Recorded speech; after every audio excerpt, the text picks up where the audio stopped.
Tere, mina olen Ingrid Maadvere ja näitan teile, kuidas ühineda Google Classroomi klassiga. Ma pean olema selleks loginud sisse oma postkasti, mis on siis Gmaili põhine, kas mul on kooli oma või isiklik, ja Google Classroomi leian ma kahel viisil. Üks võimalus on, et ma võtan siit kohe kõrvalt Google'i rakendused, kerin natukene allapoole ja leian Classroomi. Teine võimalus on see, et ma avan lisatääbi ja trükin siia üles Google Classroom, siis mul tehakse otsing ja ma otsin, kuhu on kirjutatud classroom.google.com ja avan selle.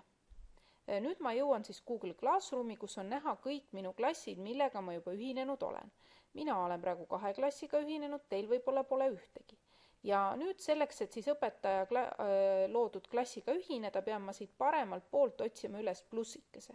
Klõpsan selle peal ja minu käest küsitakse rühmakoodi. Nii, õpetaja on mulle andnud koodi, ma kleebin selle siia või kirjutan ja vajutan siis liitu, join, oleneb mis keeles see teil on. Ja jõudsingi oma uude klassi.